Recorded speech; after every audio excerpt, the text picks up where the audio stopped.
Assalamualaikum warahmatullahi wabarakatuh. Perkenalkan nama saya Selvia Skarsari, dari Prodi TRKI kelompok 1A ingin mempresentasikan hasil tugas akhir terkait mata kuliah perpindahan panas dengan materi yaitu alat kondensor dalam perpindahan panas.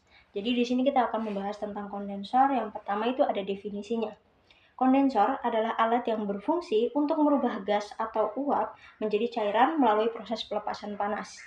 Atau dengan kata lain, kondensor adalah penukar panas yang mengubah substansi dari fase gas ke fase cair. Dibulatin dulu, berarti dari fase gas ke fase cair. Prinsip kerjanya gimana? Jadi ketika dari proses turbin itu ada hasil uap panas, uap panasnya itu akan masuk ke dalam pipa kondensor yang kemudian nanti akan didinginkan dengan air pendingin untuk kemudian jadi kondensasi. Terjadi proses kondensasi. Uapnya berubah menjadi cairan atau kondensat. Nah, itu prinsip kerjanya, merubah uap menjadi kondensat dengan cara pendinginan. Selanjutnya, ada komponen-komponen dari si kondensor itu sendiri. Yang pertama itu ada water outlet dan water inlet. Itu tempat masuknya cairan pendinginnya.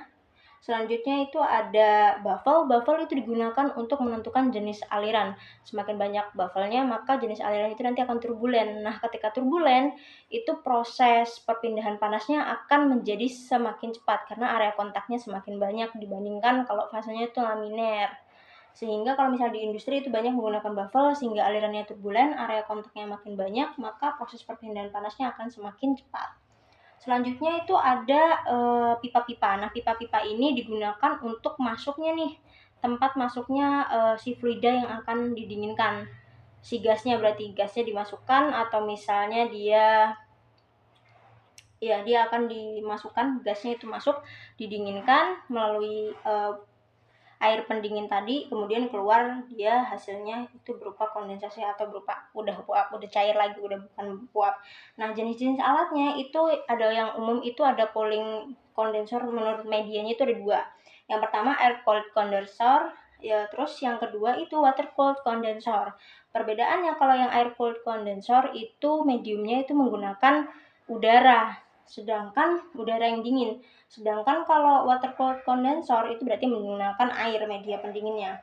Nah, dari media water cooled itu ada 3 lagi yang sering digunakan.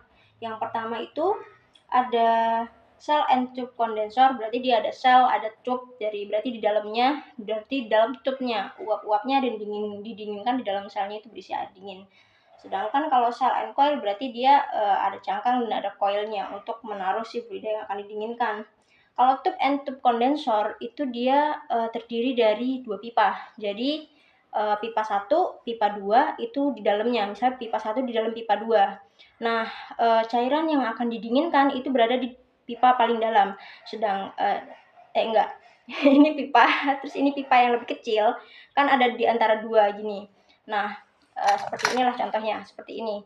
Nah, untuk yang bagian yang akan didinginkan si uapnya itu berada di antara dua pipa ini. Berarti dia di bagian sini. Sedangkan untuk cairan pendinginnya itu di bagian pipa paling dalam. Itu untuk yang tube and tube condenser atau double tube.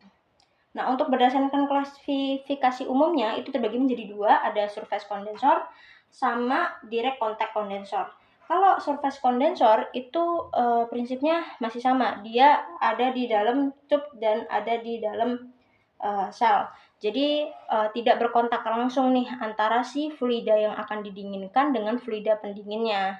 Jadi dia terpisah. Sedangkan kalau yang direct contact condenser itu antara uap yang akan didinginkan dengan cairan pendinginnya itu berkontak langsung, campur jadi satu. Biasanya itu digunakan di PLTU, kan dia manasin air, uapnya untuk memutar turbin.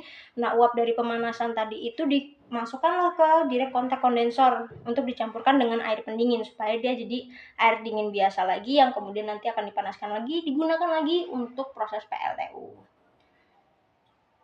Nah, kalau untuk yang surface condenser tadi terbagi menjadi dua, ada yang horizontal condenser sama yang vertical condenser. Sedangkan kalau yang direct contact condenser itu ada spray condenser sama barometric and jet condenser. Selanjutnya, kalau untuk tipe-tipe alirannya itu ada yang berbelit-belit, arus paralel, terus ada yang kondensor electric fan. Dia ada yang searah, ada yang berlawanan arah, terus ada dia yang acak. Ini misalnya arah inlet, jadi dia ini arah masuk si pipa, anggap ini pipa yang berisi dengan uap yang akan didinginkan, sedangkan kalau cairan pendinginnya itu dari atas. Ini untuk yang acak. Selanjutnya, mekanisme kerjanya sama. Jadi ketika kondensor bekerja menerima uap panas, kemudian dia dimasukkan ke dalam pipa, didinginkan, hasilnya dapat kondensat.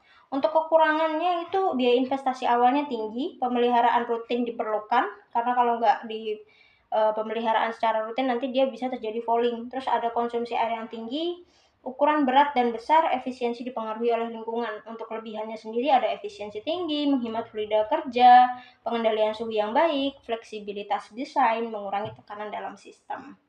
Nah, selanjutnya kita langsung ke studi kasus. Jadi di studi kasus untuk PT Petrokimia, Industri Petrokimia di PT Pupuk Kaltim di Bantang, Kalimantan Timur, itu dia menggunakan kondensor untuk mengkondensasi si uap amonia sama CO2. Tapi ternyata setelah beberapa bulan nyatanya itu terjadi fouling atau penumpukan kerak dan kotoran di dalam pipa.